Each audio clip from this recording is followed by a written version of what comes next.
শেষ কথা যেটা বলার, অকফ অকফ সম্পত্তি নিয়ে দেশময় যে ঝড় উঠেছে, বার্তা নিশ্চয়ই আপনাদের কানেও আছে, শুনেছেন নিশ্চয়ই।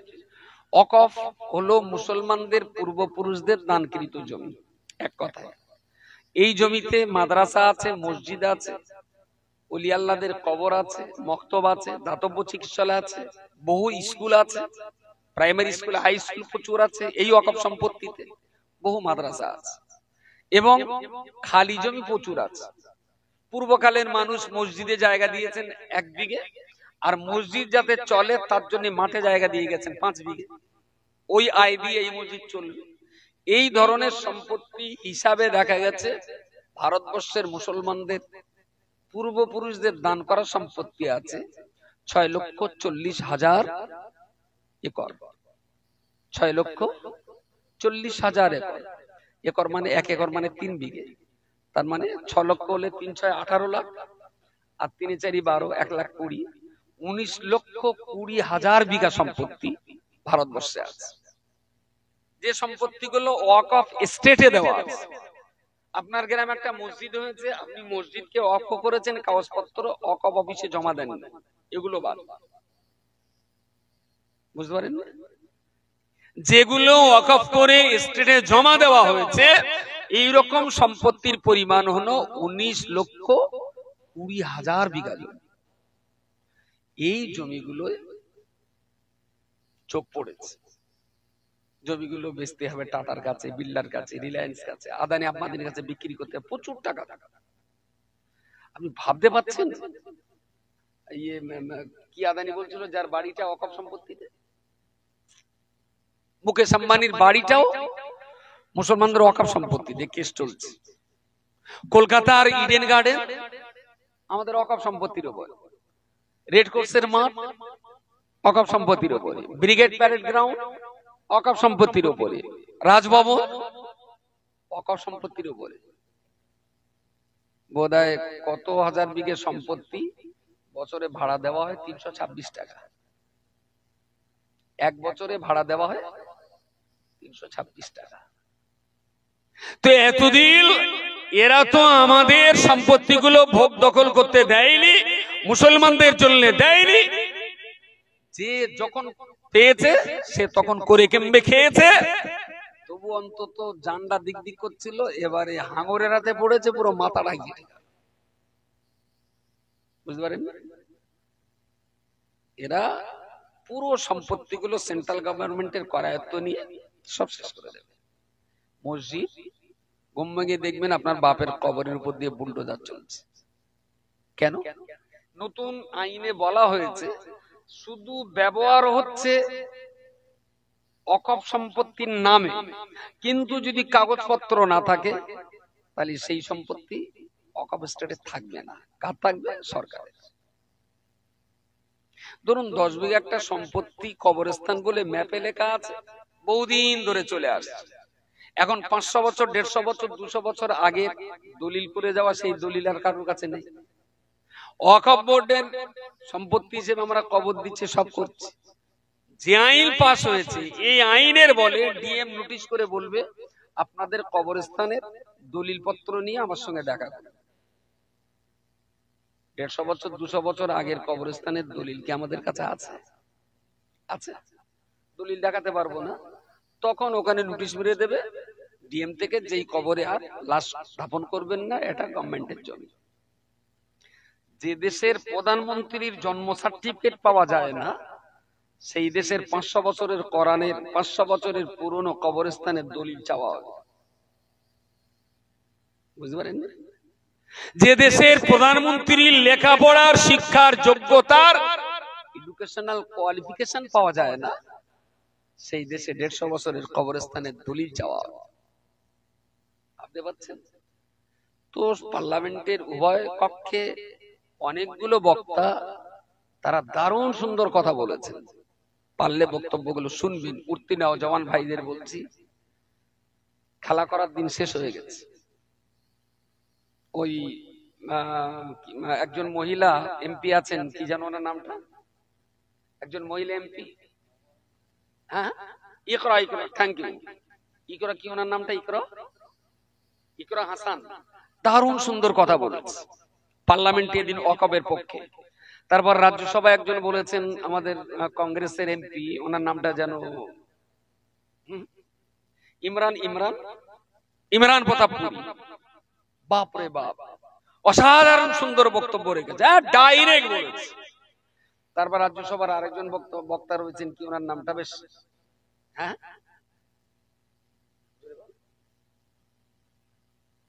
হ্যাঁ সঞ্জয় সঞ্জয় বোধহয় আপে সঞ্জয় সিং, সঞ্জয় সিং কি সুন্দর কথা বলেছে। আমি যুবকদের বলছি, কোচি ফেসবুকে আর খেলা করিস না শোনা, এই বক্তব্যগুলো শোনো, আর এই বক্তব্যগুলো অন্যান্য মুসলমান যুবক ছেলেদের শুনতে বলো, যে তোমার কমিউনিটির জন্য লড়াই তুমি একা করছো না, তোমার কমিউনিটির জন্য পার্লামেন্টের রাজ্যসভাতে সঞ্জয় সিং এর মতন অমুসলিমরাও লড়াই করছেন তোমার হয়ে, তুমি একা না, অনেক আছেন তোমার পিছনে।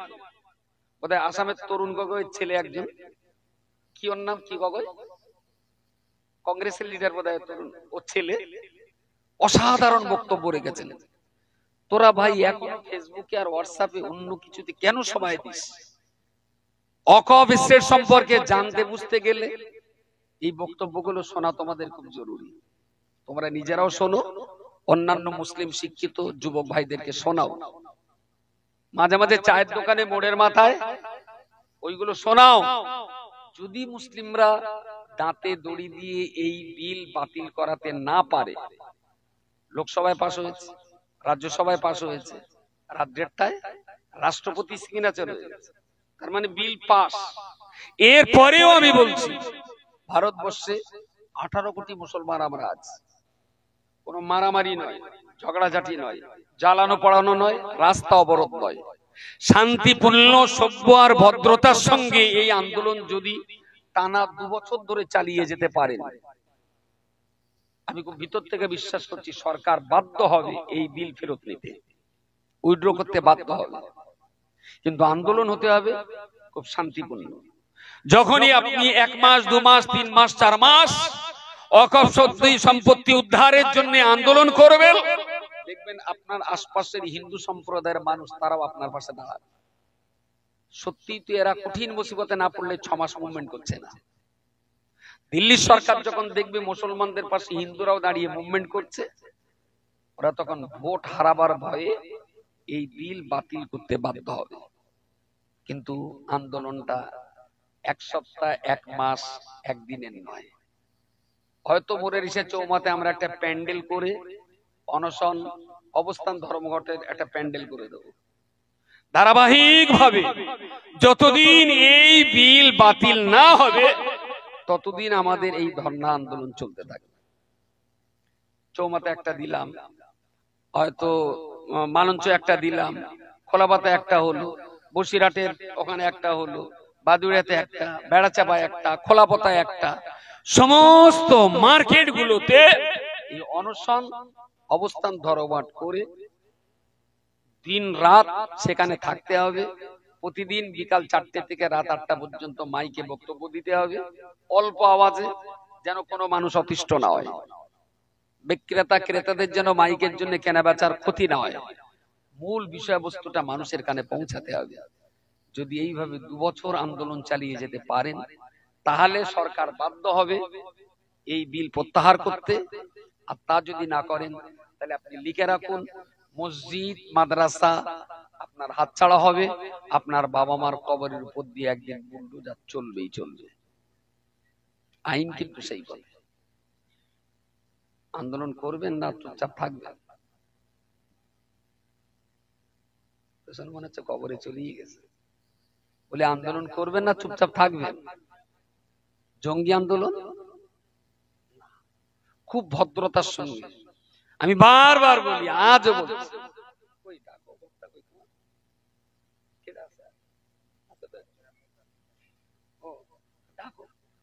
একটা শান্তশিষ্ট আদর্শ আন্দোলন 100 কামানের চেয়েও বেশি শক্তিশালী হয়। রাস্তা অবরোধ করে যদি মানুষের কষ্ট দেন, তাহলে ওরা কিন্তু আপনার বিরুদ্ধে চলে যাবে। গাড়ি জ্বালানো পোড়ানো করে যদি আন্দোলন করেন, তাহলে কিন্তু মানুষ আপনার বিপক্ষে চলে যাবে, যারা দেশের সম্পদের ক্ষতি করছে। কারুর পথ আটকাবো না, কারুর ক্ষতি করব না। আমরা শুধু জড়ো হয়ে আমাদের কষ্টের কথাটা মানুষকে বলবো, আমাদের অভাবের কথাটা মানুষের বলবো, আমাদের চাহিদার কথাটা আমরা মানুষকে বলবো। দেখবেন সরকার নত জানু হতে বাধ্য। মাথায় রাখুন, হাঁপিয়ে গেলে হবে না। আগামী কাল বাদ পরশু অল ইন্ডিয়া সুন্নাতুল জামাতের ওয়ার্কিং কমিটির মিটিং ডেকেছি। আঞ্জুমানে ওয়াইজিনের আলেমরা থাকবেন, জমিয়তুল মুআল্লিমিনের সদস্যরা থাকবেন, সাইফার গ্রুপের প্রতিনিধি টিম থাকবেন, ইউটিউবার্স ইউনিটির প্রতিনিধিত্ব একটা করবেন, তাদের একটা টিম থাকবেন, রহমানি স্টুডেন্ট ফেডারেশনের কমিটিতে যারা আছেন তারা থাকবেন। সেই সঙ্গে সঙ্গে আরো যে কটা আমাদের শাখা সংগঠন আছে, এই সমস্ত সংগঠনের লিডারদেরকে নিয়ে আমরা জামিয়াতে বসছি। প্ল্যানটা আমরা কিভাবে করব, আজকে একটা সভা, কাল একটা সভা, পরশু একটা সভা, 15 দিন পরে কি মানুষ ওলা হাঁপিয়ে যাবে, তাই না? রাস্তা কিন্তু অনেকটা, সেজন্য দৌড়ালি হবে না, গায়ের চুট গায়ে রেখে আপনাকে হাঁটতে হবে। আপনার টোটাল কর্মকাণ্ডটা কিভাবে পর্যালোচনা করবেন, জীবন কিভাবে তৈরি হবে, তার সবিস্তার ইসলামের ভিতরে বলা আছে। আর ইসলামের সেই কথাগুলো সুন্দর করে সাজিয়ে গুছিয়ে প্রাঞ্জল ভাষায় আল্লাহ শব্দ আকারে জিবরিল আমিন আলাইহিস সালামের মধ্য দিয়ে 22 বছর 5 মাস সময় ধরে আমাদের আকা ও মাওলা সাইয়্যিদানা নবিয়্যিনা মুহাম্মদুর রাসূলুল্লাহ সাল্লাল্লাহু আলাইহি ওয়াসাল্লামের কাছে আল্লাহ পাঠিয়ে দিয়েছেন। সময় লেগেছিল 22 বছর 5 মাস। প্রিয় রাসূল সাল্লাল্লাহু আলাইহি ওয়াসাল্লামের জীবন জিন্দেগিতে কোরআনের এই 6666টি আয়াত কর্মজীবনে কিভাবে কাজে লাগাতে হয় তা তিনি প্র্যাকটিক্যালি নিজে আমল করেছেন, সাহাবীদেরকে প্র্যাকটিক্যালি কাজ করা শিখিয়ে গেছেন। কোরআন হলো আল্লাহর থিওরিটিক্যাল কিতাব, প্রিয় রাসূল হলেন আমাদের জন্য প্র্যাকটিক্যাল মাস্টার। কালকে আবার দেখেন কোন ছেলে হক হ করে কিনা, বলেন ওই দেখো আমাদের নবীর মাস্টার বলে। কত রকমের ছেলে আছে সমাজে হক হ করবে। কোরআন কিভাবে কাজে লাগাতে হয় তা প্রিয় রাসূল হাতে কলমে আমাদেরকে শিখিয়েছেন। নবীর কাছ থেকে সাহাবীগণ শিখেছেন, তাদের কাছ থেকে তাবিঈনগণ শিখেছেন, তাদের কাছ থেকে তাবা তাবিঈনগণ শিখেছেন। ইসলামের অনেক কিছু আছে যা দেখে দেখে শিখতে হয় প্র্যাকটিক্যালি। কোরআন শরীফে আছে ইয়া আইয়ুহাল্লাযীনা আমানু রুকউ ওয়াসজুদু ওয়া'বুদু রাব্বাকুম। এই পৃথিবীর ঈমানদার জাতি, তোমরা রুকু করো, সিজদা করো, কিন্তু রুকু কিভাবে করতে হয় যতক্ষণ পর্যন্ত আপনি আর একজনকে না দেখবেন ততক্ষণ পর্যন্ত কোরআনের আয়াত পড়ে শিখতে পারবেন না। That is practical. সিজদা এসেছে কোরআন শরীফের ভিতরে, ওয়াসজুদু, তোমরা সিজদা করো, কিন্তু এই সিজদাটা করতে গেলে আপনাকে কোনো না কোনো সিজদাকারী মানুষকে দেখে দেখে শিখতে হবে। এই সিলসিলাটা প্রিয় রাসূল থেকে এ পর্যন্ত চলে আসছে। খৈনি ডলার সিলসিলাটা কি নবী পর্যন্ত যাবে বলে মনে হয়? খৈনি যাবে না। এক্ষুনি মেয়েদের পায়ে যে সুতো বাঁধা হচ্ছে, আগে বাচ্চাদের বাঁধতে, এখন ধাড়িরা হবে, ডান পায়ে বাম পায়ে একটা করে কালো সুতো। হয়তো আপনি খবর রাখেন না, বাড়িতে দেখবেন আপনার পার্টনারও বেঁধে গেছে। আচ্ছা, এই সিলসিলা কি নবী পর্যন্ত যাবে বলে মনে হয়? যাবে? এই ধরনের যে অজ্ঞতা, নগ্নতা এবং মূর্খতা আমাদের সমাজে এখনো প্রচুর পরিমাণ চলছে। আমরা বসিরহাট হুজুরের এলাকার মানুষ, কিন্তু বসিরহাট হুজুরের কেতাবের মানুষ না, কেতাবের মানুষ না। যদি হুজুর আল্লামার কেতাবের মানুষ হন, তাহলে নিঃসন্দেহে আপনি হুজুর আল্লামার ভক্ত। আর যদি হুজুরির শালাও হন, আর হুজুরির কেতাব যদি আপনার ভিতরে পাওয়া না যায়, তাহলে আপনি হুজুরির শালা হয়েও, কেউ তো নবীর ছেলে হয়েছিলেন, কিন্তু নবীর চরিত্র ছিল না বেটার ভেতরে, তাই না? আল্লাহ নবীকে বলে দিয়েছেন বেটাকে বাদ দিতে। কাউকে মানা এবং না মানা এটা নির্ভর করবে তার আদর্শের উপর।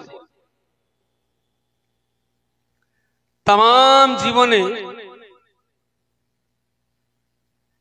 একবারও বলেননি, কত তো জিন্দাবাদ দেই, অমুক হুজুর জিন্দাবাদ, তমুক হুজুর জিন্দাবাদ। নবী পাকের নামে কখনো জিন্দাবাদ দেখেছেন যে হযরত মুহাম্মদ জিন্দাবাদ? কেন দেননি বলেন দিন? এটা জিন্দাবাদ, সেদা জিন্দাবাদ, তার নবী জিন্দাবাদ এটা কেউ বলে না কেন? আসলে জিন্দাবাদ মুখে বলে লাভ কি হবে, যদি যার জিন্দাবাদ আমি দিচ্ছি তার আদর্শ যদি আমার ভিতরে না থাকে। আমি এরে ভালোবাসি, ওরে ভালোবাসি, তারে ভালোবাসি, ভেরি গুড, ভালোবাসা তো খারাপ না, ভালো মানুষের ভালোবাসা নিঃসন্দেহে ভালো। কিন্তু এই ভালোবাসাটা তো মুখ দিয়ে বললুম আর হয়ে গেল তা তো আর না। ছেলেপিলে মোবাইলে রোজ আঙুল ঘষতেছে আমি তোমার ভালোবাসি, কত লোকে ভালোবাসতেছে তারই আত্মা নেই। কিন্তু ফেসবুকে আঙুল ঘষে কোনোদিন ভালোবাসা হয়? আমি আপনার কথা মানবো, আমি আপনাকে চিনবো, আমি আপনাকে জানবো, আমি আপনাকে বুঝবো যে আপনি একজন সৎ, আপনি খুব সত্য কথা বলেন, আপনি ঠান্ডা মস্তিষ্কের মানুষ, আপনি বাজে কথা বলেন না, আপনার আচরণ খুব মধুর। আপনার সম্পর্কে যত পড়বো, যত ভাববো, তত হয় আপনার ব্যাপারে আমার মহব্বত বাড়বে, না হলে আপনার ব্যাপারে আমার অন্তরে ঘৃণা বাড়বে। যদি ভালো হন তাহলে মহব্বত বাড়বে, খারাপ হলে ঘৃণা বাড়বে। কিন্তু আপনার সম্পর্কে জানতে হবে আমার। এই জানাটা দুরকম ভাবে, একরকম ভাবে হতে পারে। হাঁড়িতে সরবর আছে, তা সরবরের ডাল আলগা করিয়ে দেখলাম একটা দারুণ সুন্দর ইলিশ মাছের সেন্ট নাকে এলো। ইলিশ মাছ বলে কথা, বিড়েল তো 80 কিলোমিটার দূরের থেকে ইলিশ মাছের গন্ধ বুঝতে পারে। আমাদের নাক অবশ্য বিড়েলের মতন না, তবু হাঁড়ি খুললে একটু ইলিশ মাছের সেন্ট নাকে লাগলে মনে হবে দারুণ সুন্দর টেস্ট। এক পিস মাছ কেটে গালে দিয়ে দেখলেন রান্নাটা হয়েছে ঠিকই, লবণ দেওয়া না। এটা কি গালে ভালো লাগবে? গালে নাক বলছিল বিরাট ভালো, গাল বলছে আর গালে তুলিস নি, যেন গা বমি বমি ভাব। মাছে যদি নুন না দেওয়া হয় গলাটা না আসবে। এখন আপনি যদি আমার টুপি দাঁড়িয়ে আর জুব্বা দেখেন, তার মানে সরপোষ দেখলেন আলগা করে, দারুণ সুন্দর সেট, দারুণ টেস্ট, বিশাল সুগন্ধ বেরোচ্ছে। কিন্তু সরপোষ উল্টালি সেন্টটা দারুণ সুন্দর, গালে দিয়ে একবার দেখেছেন? আপেল না মাকাল ফল? জি জি, গালে দিয়ে দেখা হয়েছে। তাহলে শুধু নাক ভালো বললেই যে ভালো হবে ব্যাপারটা তা নয়, একটু গালে দিয়ে খেয়ে দেখতে হবে যেটা টেস্টি আছে কিনা। আমার আল্লাহ পাক রব্বুল আলামিন কোরআন শরীফে পরিষ্কার করে বলেছেন, ইন্নাল্লাহা আশতারা মিনাল মুমিনিনা আনফুসাহুম ওয়া আমওয়ালাহুম বিআন্না লাহুমুল জান্নাহ। এই পৃথিবীর ইমানদার মানুষেরা, আমি আল্লাহ তোমাদের কাছ থেকে দুইটা জিনিসকে কিনে নিলাম, আর আমি আল্লাহ তোমাদের কাছে বিনিময়ে একটা জিনিসকে বিক্রি করে দিলাম। এই পৃথিবীর ইমানদার মানুষেরা, তোমরা যদি তোমাদের অর্থবিত্ত আর জমি জায়গা, তোমাদের টাকা পয়সার দেহ, এগুলো যদি আমায় বিক্রি করতে পারো, তাহলে তোমাদের অর্থবিত্ত আর দেহ, এই দুইটা জিনিসের বিনিময়ে আমার দয়ার জান্নাত তোমাদের কাছে আমি বিক্রি করে দিলাম। জোরে সোরে বলুন সুবহানাল্লাহ। সবাই মিলে বলেন সুবহানাল্লাহ।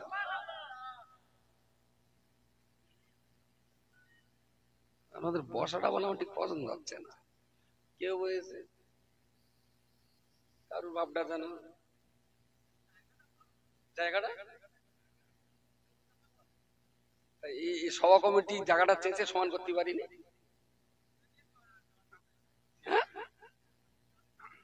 একটু তো অন্তত চেয়েছে দেওয়া দরকার ওদের। একেতে শ্রোতা হয় না সবাই, তার উপরে এতটা শ্রোতা যদি একটুখানি নড়ে চড়ে, পেছনে দুটো বল বানা আছে, পাশা দুটো করতে দেন, সমান হয়ে যাবে। গরম হচ্ছে, তাহলে তো আবার তো জানলা করতে হবে। একটু শ্রোতার বসা বলারটা বক্তৃতা করতে মজা লাগে। আসলে পেলের যদি জুত করে না বসানো যায় না, ভাত খেয়ে বলে স্বস্তি হবে।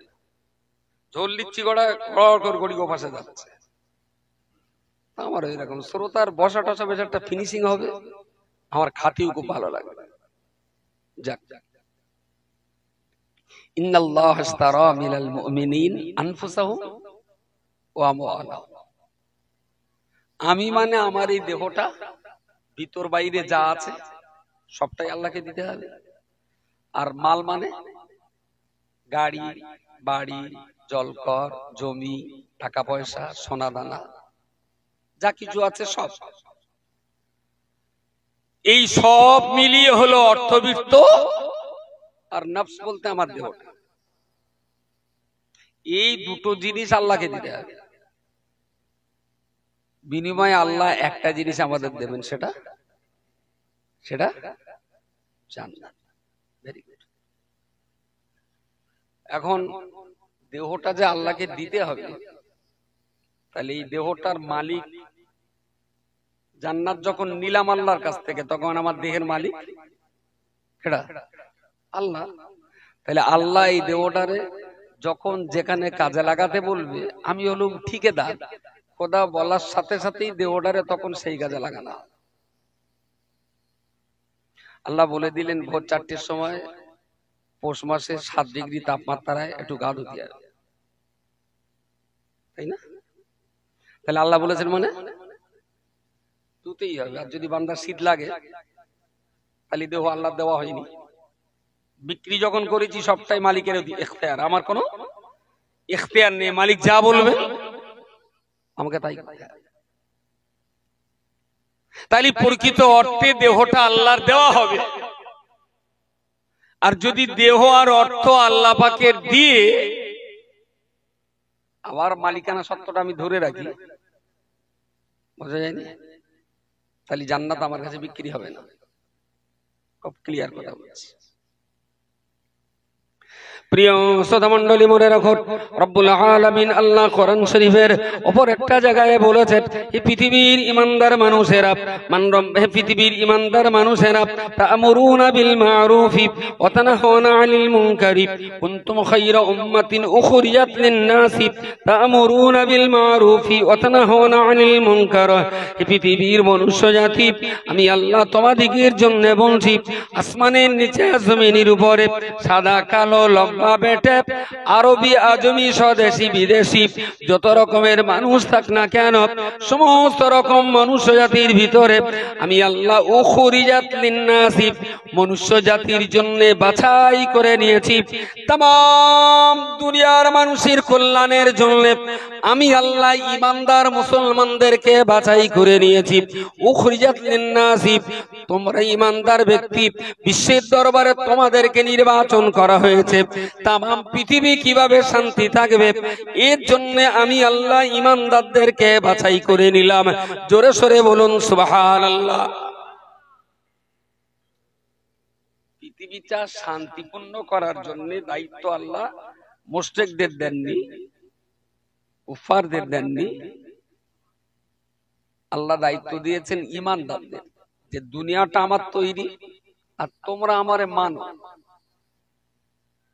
বিশ্বাস করুন, যে কজন শ্রোতা আছেন, যারা আছেন, কেউ আমাকে 16 আনা মহব্বত করে, কেউ 12 আনা, কেউ 4 আনা, কেউ 10 পয়সা। মিনিমাম 1 পয়সাও যদি মহব্বত না থাকতো তাহলে এখানে চড়ে বসতো। এটা খুব ক্লিয়ার। 1% হলেও আমারে ভালোবাসেন বলে এখানে বসে আছে। যে লোকটা কি বলে শুনি। তো আল্লাহকে যারা 1% ভালোবাসেন, বিশ্বাস করেন, তারাও ঈমানদার। এই প্রসঙ্গে একটা কথা বলা ভালো। মুসলিম ঘরে জন্ম নিয়ে কোন মাতাল যদি নেশাখোর অবস্থায় মরে যায়, তবু তার জানাজা পড়তে হয়। জানাজা। কেউ যদি আত্মহত্যা করে মরে যায়, তবু তার জানাজা পড়তে হবে। আরো তার জন্য বেশি করে আল্লাহর কাছে কাঁদতে হবে। আল্লাহ, গোনা তো আমরা সবাই, কিন্তু প্রকাশ্য একটা গোনা করে গেছে, ওর পাপও বেশি, আমাদের দোয়াও বেশি হতে হবে। সে আমাদেরই সন্তান, আমাদেরই ভাই, আমাদেরই প্রতিবেশী। আল্লাহ বহুত অন্যায় করেছে তোমার কাছে। আমরা সবাই মিলে যদি একটু তার জন্য কাঁদি, হতেও তো পারে কোনো না কোনো মানুষের চোখের পানির বরকতে আল্লাহ তাকে ক্ষমা করে দিতে পারে। খুব ভালো ভালো আল্লাহওয়ালা মানুষের জন্য না কাঁদলে অসুবিধে নেই, কিন্তু এ লোকটা যে আত্মহত্যা করে কবিরা গোনা করে মরেছে, এটা তো একদম প্রকাশ্য। তাহলে ওর জন্য আমরা একটু সবাই কাঁদবো, আল্লাহ যেন ওরে ক্ষমা করে, সে আমাদেরই তো সন্তান। একেবারে চরম চরম মহা অপরাধী, কবিরা গোনাকারী, বেনামাজি, বেরোজগার, মিথ্যাবাদী, জোচ্চোর, হারামখোর, প্রকাশ্যভাবে কুফরি করে, প্রকাশ্যভাবে আল্লাহর একত্ববাদকে কখনো অস্বীকার করেনি। এইরকম মহাপাপী ব্যক্তিরও জানাজা পড়তে হবে। যেহেতু আমরা আশা করছি শস্য দানা পরিমাণ হলেও আল্লাহর প্রতি তার বিশ্বাস আছে, এই বিশ্বাসটুকু নিয়েই তার জানাজা পড়তে হবে। আর যারা বড় বড় পাপী, তাদের জন্য বেশি বেশি আমাদের কাঁদতে হবে, আল্লাহ যেন তাদেরকে ক্ষমা করে দেন, তারা আমাদের ভাই। আচ্ছা, কেউ জাহান্নামে গেলে কি আমাদের আনন্দ হবে? আনন্দ? সুতরাং আমরা সবাই সবার জন্য আল্লাহর কাছে ফরিয়াদ করবো, আল্লাহ যেন কাউকে জাহান্নামী না বানায়। মহা বদমায়েশ আমাদেরই প্রতিবেশী কেউ না কেউ, মহা চোর, মহা ডাকাত, তবুও যখন জানাজারা পড়েছি, তার জন্য দোয়া করবো, আল্লাহ তুমি ক্ষমা করে দিও, বেচারা বদমায়েশ লোক ছিল, তুমি মাফ করে দিও। হতেও তো পারে আপনার মতো একজন ব্যক্তির দোয়া আল্লাহর কাছে গ্রহণযোগ্য হয়ে যেতে পারে। اللهم اغفر لحينا وميتنا وشاهدنا وغائبنا وصغيرنا وكبيرنا وذكرنا وانثانا. اللهم من احييته منا فاحيه على الاسلام ومن توفيته منا فتوفه على الايمان. رب العالمين এতটা মানুষ জামাতবদ্ধ হয়ে আপনার কাছে ফরিয়াদ করে বলছি, আল্লাহুম্মা গফির লি হাইয়িনা ওয়া মাইয়িতিনা। আল্লাহ, আমরা যারা জ্যান্ত আছি আমাদেরকে আপনি মাফ করে দিন। আমাদের মাঝ থেকে যারা বিদায় নিয়েছেন, মারা গেছেন, তাদেরকেও আপনি মাফ করে দিন। ওয়াসাগীরিনা ওয়া কাবীরিনা, আমাদের ভিতরে যারা বয়সে ছোট আছে আল্লাহ তাদেরকে ক্ষমা করে দিন। আমাদের যারা বয়সে মুরব্বি, বয়সে ভারী বান্দা, তাদেরকেও ক্ষমা করে দিন।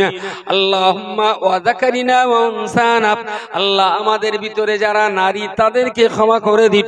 আমরা যারা পুরুষ আছি তাদেরকেও মাফ করে দিন। ওয়াসাগীরিনা ওয়া কাবীরিনা ওয়া যাকারিনা ওয়া উনসানা, আল্লাহ ছোট বড়, নারী পুরুষ, উপস্থিত অনুপস্থিত, জ্যান্ত বড়, আল্লাহ সবাইকে আপনি মাফ করে দিন। বাদ গেল কেনা? বাদ গেল? তাহলে ইমানদার মানেই আমরা 100 গাঁথা, আমরা সবাই একে অপরের পরিপূরক। তবে কদম বাড়া বান্ডিরিকে শুধু সরপোষ তুলে সেন্ট শুকেই বিরাট ভালো খাওয়া হবে, এই নেশাটা না করা ভালো। হাড়ির সরপোষ তুললি সেন্টটা নাকে আসে, কিন্তু খাবারটা খাওয়া যাবে কি না গালে না দেওয়া পর্যন্ত। এই জন্য চেনাটা দুই রকম ভাবে হয়, একটা চোখ দিয়ে দেখে চেনা হয়, আর একটা ব্যবহার করে চেনা হয়। বাসের গায়ে লেখা থাকে, দেখেননি কখনো চোখে পড়েছে আপনার ব্যবহারে? বলেন বলেন। আমার পরিচয়, আমি ভালো বংশের না খারাপ বংশের, আমি সৎ ব্যক্তি না অসৎ ব্যক্তি, আমি ঠান্ডা মেজাজের না রূঢ় মেজাজের, আমি ভদ্রবাসী না কর্কশবাসী, এসব কিছু ব্যবহার করলে পরে তবে বোঝা যাবে আমি কেমন। ব্যবহার না করে বলে আল্লাহুম্মা মান আহইয়াইতাহু মিন্না ফাহিহি আলাল ইসলাম। আল্লাহ আমাদের ভিতরে যাদের জীবন্ত রেখেছেন আমাদেরকে ইসলামের উপরে জিন্দা রাখুন। ওমান তাওয়াফাইতাহু মিন্না ফাতাওয়াফাহু আলাল ঈমান। আর আমাদের ভিতরে যাকে যখন আপনি মৃত্যু দেবেন আল্লাহ ঈমানের সঙ্গে আমাদের মরণ নসিব করবেন। আল্লাহর বান্দা মনে রাখুন, কোন ব্যক্তি যখন ইন্তেকাল করবে জানাজার কাতারে দাঁড়িয়ে এই লম্বা চওড়া দোয়া পড়ে আমরা জিন্দা মরদা উপস্থিত অনুপস্থিত বাচ্চা বড় নারী পুরুষ সবার জন্য দোয়া করি। সর্বশেষ আল্লাহর কাছে এটাও বলেছি, আল্লাহ আমরা যারা বেঁচে আছি ইসলামের পথে আমাদের বাঁচিয়ে রাখুন। আর আল্লাহ আমরা যখন মরে যাব ঈমানের সাথে আমাদের মৃত্যু নসিব করে দেবেন। দোয়াটা কখন পড়তে হয়? বের মজলিসে? হ্যাঁ, জানা জানা যায়। যত লোক আসে সবাই এই দোয়াটা জানে বলে, এই দোয়াটা যত লোক জানাজা পড়তে আসে সবাইকে এই দোয়াটা জানে। আচ্ছা, ওদের যদি জানাজার থেকে কাতার থেকে বার করে দেওয়া হয়, তুই কিছু যখন জানিস না বেকার ঝামেলা করিস, ওখানে বসে থাক, বসে কই নিখা। যারা জানে ওরা দাঁড়া, বের করে দিলি কি হয়? বের করা যাবে না।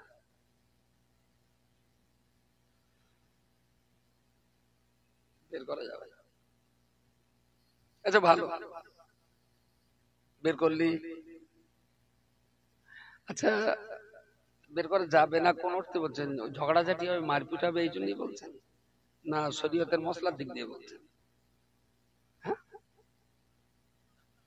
ঝামেলা হবে। Very good. তাহলে শরীয়তের দৃষ্টিতে না সামাজিক দৃষ্টিতে এসে যখন একটু পড়তে দিয়ে, আচ্ছা আমি ওর বার করলাম। আমাদের মোবাইলটা দারুণ সুন্দর, দেখতে শুনতে খুবই ভালো। একজন বললো, ভাই 15 দিন কল করি। সে কল করবি কি, ওতে না সিম কার্ড দিয়ে। সে তো বলবি বয়কার লেছি কি জন্য, সিম কার্ড নিয়ে কি মারাতি বই বেড়াচ্ছিস? তাহলে এর ভেতরে একটা সিম কার্ড থাকবে, তবে নাম্বার টিপে দিলে কল এক জায়গায় যাবে। যদি সিম কার্ড না থাকে, ফোন হিসেবে ওর 5 পয়সা দাম আছে। ফোন হিসেবে যার সিম নেই এই মাল বইয়ে বেড়ান, আর যার ভিতরে দোয়া পড়ার ক্ষমতা নেই সেই মাল জানাজা দাঁড় করানো, দেয়ার ইজ নো ডিফারেন্স। দুটি একসাথে।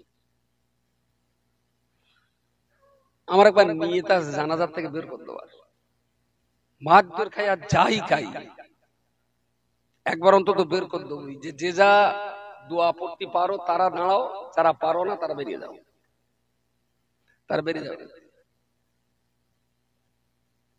কেন বলছি? 3-4টে জিনিস।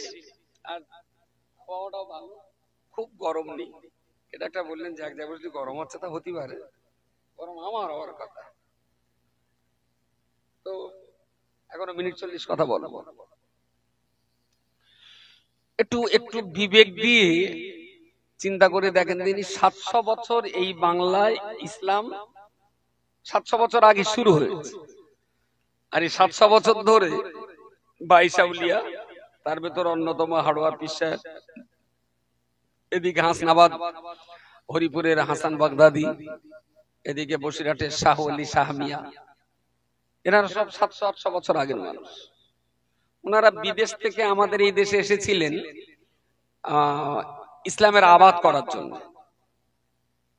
তারপরে ওনাদের পর এবার আমাদের স্বদেশী আলেম ওলামা যদি আপনি ধরেন, তাহলে সুফি ফাতে আলী ওয়াইসি, সুফি নূর মোহাম্মদ নিজামপুরি, তারপরে আপনার ফুরফুরা পীর সাহেব কেবলা, বৈশাখ আল্লামা দরগাবুরি সাহেব, পানিগড়া হাফিজ সাহেব, এই সমস্ত মানুষেরাই আমাদের এলাকা, তারা দ্বীনের ব্যাপারে আবাদ করেছে। 700 বছর চলছে। এই 700 বছর ধরে চলার পর 700 বছর ধরে চলার পর এখনো জানাজার নিয়ত বলে দিতে হয়। জানাজার নিয়ত বলতে হচ্ছে, দেখো আর কতদিন বলতে হবে? মোটামুটি টাইপ নেন 6 মাস কি 1 বছর? হ্যাঁ, কেমন পর্যন্ত? তাইলে সবাই আমরা কি কামাই করতেছি? এই 700 বছর ধরে সবাদে জানাজান নিয়ে তার ঈদের নিয়তটা শেখাতে পারলো না। তাহলে এই ফেদা মারা নিয়ে আমার দিয়ে লাভটাই বা কি, আর না দিয়ে ক্ষতিটাই বা কি? আমার ওটা আপনি বুঝিয়ে বলেন, কি কামাই আমরা করছি? তুমি সভাপতি, তুমি জানবো না? তা মোটামুটি গরিবানা সভা, কোনো বাড়াবাড়ি নেই, বাহাদুরি নেই, একদম গরিবানা, ভালো হয়েছে। তাও অন্তত 40-50 যাবে। আর একটা দারুণ কেস, তা বলতে জিজ্ঞেস করলি কি সভা? তাহলে তো ওই বাচ্চা সারা মরে গেছে, কবরবাসীদের রুয়ে সব রাজা নিচ্ছে। তাহলে 1 বছর একটু ঘুরিয়ে দে, ঘুরিয়ে তাবারুক গুলো কবরবাসীদের সবটা জ্যান্ত লোকের দেয়। জাল্লা আজকে এই মজলিসে যা কিছু স্বভাব হয়েছে, এই জ্যান্ত লোকগুলো রুয়ে পৌঁছে দাও, কোনো মরা লোকের দেবো। আজকে যা সব জ্যান্ত লোকের দেবো, খিচুড়ি গুলো কবরে দেবো।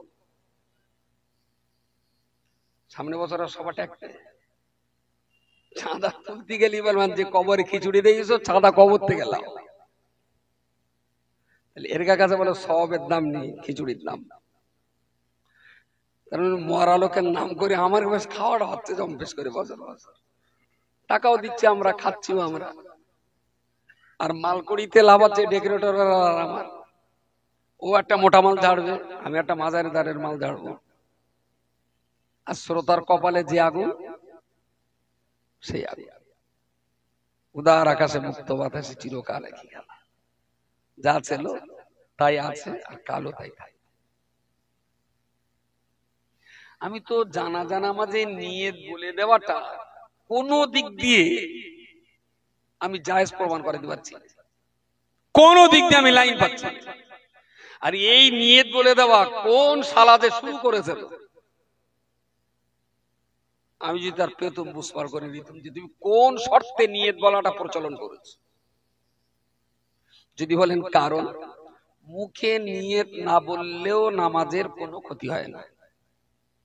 আমরা যেটা মুখে বলি 4 তাকবীর সহ, 4 তাকবীর সহ কি বলে ফরজে কিফায়া জানাজা নামাজ ইমামের সাথে ইক্তেদা করিয়া কিবলামুখী হইয়া পড়িতেছি আল্লাহু আকবার, এই কথাটা মুখে বলা মুস্তাহাব, না বললে কোনো ক্ষতি নেই।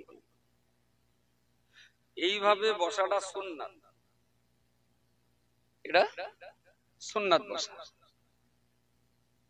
এটাও সুন্নাত বসা। এই বসাটা বলেন সুন্নাত। এটা সুবিধের জন্য আপনি বসতে পারেন, আগেরটা সুন্নাত, ওই তরিকায় বসলে সওয়াব হবে। এইটা সুন্নাত তরিকা না, শারীরিক সুস্থতার জন্য বসতে পারেন, কোনো গুনাহ হবে না, কোনো গুনাহ হবে না। তা আমরা তো ওয়াজ করতে এসে যাই, সুন্নাত তরিকায় বসতে পারছি না। আর একভাবে বসলে তো অনেক সময় বসা যায় না, তো 5 মিনিট 10 মিনিট তারপর তো যায় না। তাহলে এখানে যদি এই হয়, জানাজার নিয়ত বলাটা মুস্তাহাব, না বললে নামাজের কোনো ক্ষতি নেই, কিন্তু সেইটা বলে দেওয়াটা যেন ফরজের উপরে হয়ে গেছে, বলতেই হবে, না বললে মারামারি হয়ে যাবে। সবার বাপের বেলা নিয়ত বলে, আর আমার বাপের বেলা এসে আইন। গতবার সিপিএম করলাম, সেই জন্য আমার বাপের বেলা না নিয়ত বলে বন্ধ করা হলো, অন্যদিকে যাবে। লে মোটামুটি একটা জানাজায় পোষাবে না, আর ওখানে 3-4টে জানাজা পড়তে হবে। মশলাটা আদৌ বুঝতে চাইবে না। আপনি বলুন যে আমি নিয়তটা বলে দিলাম, যে নিয়তটা মুখে না বললে নামাজের কোনো ক্ষতি হতো না। ভিতরের সানাটা আত্তাহিয়াতু, এই সানা, দরুদ শরীফ আর এই লম্বা দোয়া যেটা পড়লাম, এই তিনটে তোমার কোন দন্তনাকার বলবে? এগুলো তো অনেক, নিয়ত যেটা বলছে তার চেয়ে গুরুত্বপূর্ণ এইগুলো, অনেক গুরুত্বপূর্ণ। এগুলো কেনা বলে দেবে? আম পাবলিক ভাবছে এইটা যে আমাদের যেটা অসুবিধা ছিল হুজুর তো বলে দিয়েছে, তাইলে আমাদের নামাজ হচ্ছে। সাধারণ মানুষের ধারণা এইটা যে আমাদের নামাজ হচ্ছে, আর এই পাপের ভাগ সব আমাদের ঘাড়ে চাপছে, যে আমরা এই সমাজকে ভুল পথে পরিচালিত করেছি। জানাজার এই নিয়ত বলে দেওয়া ইমিডিয়েট বন্ধ হওয়া উচিত, কারণ এতে মানুষ, আর বাস্তবিক কথা বলছি, জানাজার নিয়ত, তারপরে ওই কি বলে ঈদের নিয়ত, এগুলো বলে দেওয়া, তারপর শবে বরাতের গুণে বাড়ি বাড়ি কোরআন পড়া, কোথাতে যে শুরু হইল আর কোন বড়াব্বাতে শুরু করে এলো, এর কোনো সানে দুদিন আমি খুঁজে পাচ্ছি না। আরে একটা লোক তার বাড়ি 364 দিন কোরআন পড়ে না, তারা কেউ। আমি একটা ভাড়াটিয়ার লোক ওর বাড়ি কোরআন পড়ে আসলো, ও বুঝে নিলে যে কোরআন যে বছর বছর রিনু করতে হয়, তাহলে হুজুর এসে রিনু করে দিয়েছে, আমার আর না পড়লো। মূর্খ মানুষগুলো এটা ধরে রেখেছে আমার যে দায়িত্ব ছিল হুজুর পালন করে গেছে, কোরআন আমার না পড়লেও ওই বছর বছর হুজুর পড়িতে যাচ্ছে। এটা বন্ধ হওয়া উচিত। যার বাড়ি বন্ধ করে দিন, ওরা নিজেরা পড়বে, ওরা নিজেরা পড়বে, আর যতদিন আমরা পড়ে দেবো ততদিন ওরা পড়বে না। আর কিছু কিছু কিছু কিছু ইমাম সাহেবও আছে যে মডেলিং সিস্টেমে গ্রামের সব যদি কোরআন পড়া শিখে যায়, তাহলে আমাদের তো আর নেবে না, আমরা খাবো কি করে? এর জন্য মডেলের বিরাট বিরোধী হলো এক শ্রেণীর ইমামরা। আমি আজকে 2018 সাল ধরে দেখছি তো, সাধারণ শিক্ষিত ডাক্তার, মাস্টার বা হাই স্কুলের বিএ পাস, মাধ্যমিক পাস, এই ধরনের জেনারেল ছেলেপিলেরা মডেলটাকে দারুণ গ্রহণ করেছে, যে আমাদের শিক্ষার একটা লাইন হয়েছে।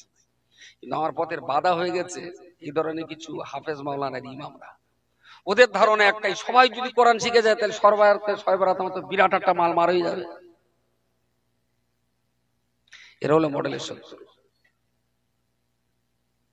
আর আমি আপনাকে বলছি, যদি কোরআন না শিখে আপনি মরেন, আল্লাহর কোরআন খতম করতে হবে না, কিন্তু পড়াটা না শিখে যদি আপনি মরেন, আপনার হজ, আপনার নামাজ, আপনার জাকাত, 6 গোষ্ঠী 14 পুরুষ কেউ আপনাকে জান্নাতের চৌকাটায় হাজির করাতে পারবে না। লিখে রাখুন আমার নাম ঠিকানা দিয়ে, আজকের তারিখ দিয়ে। কোরআন আপনাকে পড়াই লাগবে, আপনাকেই পড়তে হবে, কোন ভাড়াটিয়া লোক দিয়ে পড়িয়ে কখনো হয় না। আপনার কোরআন আপনাকেই পড়তে হবে। রাসূলুল্লাহর প্রচুর সাহাবী, তারাও পুরো কোরআন পাননি। কেউ 10টা সূরা পেয়েছেন, সারা জীবন ওই 10টা সূরা দিয়ে নামাজ, কালাম, তেলাওয়াত সব করেছেন। কেউ বা এক পারার মতন পেয়েছেন, তিনি তাই নিয়ে চালিয়েছেন। খুব অল্প সংখ্যক সাহাবী, কত হার্ডলি 2-10 হাজার সাহাবী হবেন, তারা পুরো কোরআনটা পেয়েছিলেন। বাকিরা তখন তো কোরআন নাজিল হচ্ছে রানী, আবার তাও তো ছড়িয়ে ছিটে গোটা মক্কা, মদিনা, হিজাজ, তায়েফ, জেদ্দা, রিয়াদে ছড়িয়ে আছে কোরআন। নবীর কাছ থেকে যে যখন শুনেছে সে তার এলাকায় প্রচার করেছে। কোথায় সিরিয়ার একটা টিম গেছে 10 জন, ওরা রাসূলুল্লাহর কাছে কলমা পড়লেন, ওরা 10 দিন ওখানে থাকলেন, কোরআনের কিছু আয়াত পাথরে লিখে নিলেন, কিছু মুখস্থ করলেন, হয়তো 25-26টা আয়াত। ওই 25-26টা আয়াত ওরা মক্কা থেকে সিরিয়াতে এসে তাদের কওমের মানুষদেরকে পড়িয়েছে। ওই 26টা আয়াত দিয়ে তারা জীবন শেষ করেছে, কিন্তু তারা পড়েছে। আমি আপনাকে কোরআন খতম করতে বলছি না, আপনিও 25-26টা আয়াত পড়া শিখুন। চলতে ফিরতে উঠতে বসতে বরকতের জন্য কোরআন তেলাওয়াত করুন। আসন্ন বিপদ থেকে উদ্ধারের জন্য আল্লাহর কোরআন তেলাওয়াত করুন। রহমতের জন্য আল্লাহর কোরআন তেলাওয়াত করে আল্লাহর কাছে দোয়া চান। গুনাহ করেছেন, আল্লাহর কোরআন তেলাওয়াত করে আল্লাহর কাছে তওবা করুন। কিন্তু খুবই দুর্ভাগ্য আমাদের, কোরআনটা আমরা ঠিক গুরুত্ব দিলাম না। বাঙালি মুসলমান কোরআনের গুরুত্ব দেয় নাই। তা যদি দিতেন তাহলে এখনো 80 থেকে 85% মুসলমান কোরআন থেকে বিমুখ থাকতো না, দূরে থাকতো না। আর যারা ওই আল্লাহ আকার মোদয়কার আলহামদু এইভাবে যারা কোরআন পড়ছেন, পড়বেন না, ওতে গোনা বেশি আছে, সবের চেয়ে গোনা বেশি আছে। কোরআন শুদ্ধ করে পড়তে হবে। আলহামদুলিল্লাহি রাব্বিল আলামিন আর রহমানির রহিম মালিক ইয়াউমিদ্দিন ইয়্যাকা না'বুদু ওয়া ইয়্যাকা নাস্তাঈন। কোরআনের অক্ষরে যে মাখরাজ, টানটোন, গুন্না এগুলো সব ঠিকঠাক করে পড়তে হবে। পুরো কোরআন ফরজ নয় তো, ফরজ 2 পৃষ্ঠা কোরআন শিখে নেন, সারা জীবন আর পড়তে হবে, সারা জীবনে 2 পৃষ্ঠাই পড়বেন। প্রতিদিন ওই 2 পৃষ্ঠা আপনি পড়ুন। কোরআনের উপরে আপনার যে ফারজিয়াত দায়িত্বটা ছিল, আলহামদুলিল্লাহ এটা তো আপনি পালন করে দেবেন। খুবই কষ্ট হয়, মানুষ 50 কিলোমিটার দূর থেকে মরা বাড়ি আসে, জোহর পড়ে না, জানাজা পড়ে। এরকম লোক পাননি? প্রচুর আছে। এমনি আমাদের গ্রামের মসজিদে জোহরের নামাজে 20 জন 22 জন 25 জন মুসল্লি হয়। একজন মানুষ মারা গেছেন, তা দেখছি 150 মুসল্লি। বাইরের মানুষ এসছেন, ভালো। ওমা, জোহর পড়লাম 150 লোক নেই, বাইরে এসে দেখছি 700 লোক। আচ্ছা, এই 700 লোক যারা জোহর পড়িনি জানাজা পড়ছে, এদের ঘাড় ধাক্কাতে বার করে দিলে কি খুব একটা অসুবিধা হয়? বলবেন আমার খালু, আমি জানাজা পড়বো না, তা তোমার বাপ পড়বে। ও বলো জোহর পড়ি। কত বড় গান্ডু ইডিয়েট না হলে, এক ওয়াক্ত জোহরের নামাজ না পড়লে 2,88,00,000 বছর জাহান্নামে পড়তে হবে। ও সে জোহরটা বাদ দিয়েছে। আর যে জানাজাটা না পড়লি কোনো গোনা হতো না, জানাজা না পড়লে কোনো গোনা হতো। আরে বহু লোক পড়ছে তো, আমি পড়লুম না জানাজা। যে জানাজা না পড়লে কোনো গোনা হতো না, সেই জানাজা পড়ছে 70 কিলোমিটার দূর থেকে এসে। আর যে জোহর না পড়লে এতটা জাহান্নামের শাস্তির ধমকানি রয়েছে, সেই জোহর পড়ছে না। তার মানে কি এরা ইসলাম বোঝে বলে মনে হচ্ছে? কিচ্ছু বোঝে না। কি করলুম আমরা এতটা দিন ধরে ধরে শ্রোতাদের। আমি আবার বলছি, ধর্মসভাটা খুবই ভালো যদি এখানকার প্রেসক্রিপশন গুলো পরবর্তীকালে কাজে লাগানো হয়। প্রেসক্রিপশনের নাম্বার 1, সকাল সন্ধ্যা একটা করে ট্যাবলেট, তার মানে 30 মিনিট করে কোরআনটা শিখবেন। যদি 2বার টাইম না হয়, যখন 1বার টাইম নাই, আজকের এই প্রেসক্রিপশন। আচ্ছা, আজকের এই প্রেসক্রিপশনটা দে, সামনে বছর আবার গান দাও। এসে যদি জিজ্ঞেস করি যে গত বছর যে ওষুধটা লিখে দিয়েছিলাম সেটা খেয়েছে কেডা কেডা, বলবেন হুজুর যারা যারা খেয়েছে তারা তারা আসেনি। সব শুনে কি আপনার লাভ হবে বলেন? আমি তো চাচ্ছি আপনিও বাঁচুন, আমিও বাঁচি। আল্লাহ যেন আমাদের কাউকে জাহান্নামে যেতে না হয়, আল্লাহ যেন সবাইকে নিয়ে একসঙ্গে জান্নাতে যেতে পারি। কিন্তু আপনি রাস্তাটা তো ধরুন। আবার গ্রামে কিছু মানুষ এমন আছে, আলহামদুলিল্লাহ, আল্লাহ ভালো করুন, তারা 5 ওয়াক্ত নামাজি, সত্য কথা বলেন, সকাল সন্ধ্যা কোরআন তেলাওয়াত করেন, আবার বাকায়দা হালাল ব্যবসা বাণিজ্য করেন, মানুষের সঙ্গে ঝগড়া করেন না, সান সাদগা করেন, যাকাতও দেন, বেশ ভালো মানুষ। ভোরবেলা উঠে ফজরের নামাজ পড়ে লাঠি টানে টুকটুক করে ফজরের জামাতে যান। চাচা তোমার সেই রবিকুল আর শফিকুল গন্ডার দুটো কই? দেখো ওরা সে রাত 2টোর দিকে এসে নেটকে পড়েছে, ওরা কি আর এখন উঠবে? বুড়ো হরিণীর মতন হাড় গেলা হয়ে গেছে, যাচ্ছে জামাতে, আর 2টো গন্ডার শুয়ে রয়েছে, জামাতে যাওয়া তো দূরের কথা, বাড়ি নামাজ পড়ে না। আচ্ছা, দুটো গন্ডারের মতন ছেলে বাড়ি ঘুমোচ্ছে, আর ওর বাপ জামাতে নামাজ পড়ে জান্নাতে যাবে, এটা কখনো হয়? কথা বলেন না কেন? কখনো হতে পারে।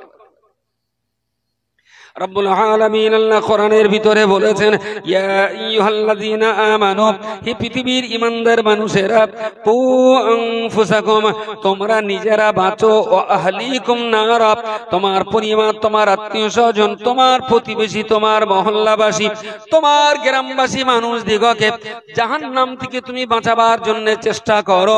তুমি নিজে বাঁচো, অপরকে বাঁচাও। আপনি নামাজি, নিঃসন্দেহে আপনি বাঁচবেন, কিন্তু আপনার বেটা বেটিকে বাঁচানোর দায়িত্ব আপনার, আপনার প্রতিবেশী পাশের মানুষকে বাঁচাবার দায়িত্ব আপনার, আপনার গ্রামের মানুষ যারা নামাজ পড়ে না ওদের নামাজের দাওয়াত দেওয়ার দায়িত্ব আপনার। আপনি নিজে বাঁচবেন, অপরকে বাঁচাবার চেষ্টা করবেন, তবে তো আপনার বাঁচাটা সম্ভবপর হবে। আপনি নিজে বাঁচলেন, কিন্তু অপরকে জাহান্নাম থেকে বাঁচাবার মতো কোনো মেহনত, কোনো চেষ্টা, কোনো পরিশ্রম আপনার ভিতরে নেই। তার মানে আপনি বাঁচতে পারলেন না। নিজে বাঁচা অর্ধেকটা মুসলমান, আর অন্যকে বাঁচাবার জন্য চেষ্টা করা এটা অর্ধেকটা মুসলমান। এই দুটো মিলে কমপ্লিট মুসলিম। আমি বলছি আপনারা সবাই যদি একটু একটু দায়িত্ব নেন না, আমাদের সমাজ ঘুরবে। শুধু যদি মৌলভী সাহেবদের দায়িত্ব দেন, তাহলে আমরা বছর বছর বলে বাড়ি যাবো, जैसा को तैसा मिले, राजा को मिला रानी, भूत को भूतुड़ी मिला, काना को मिले कानी।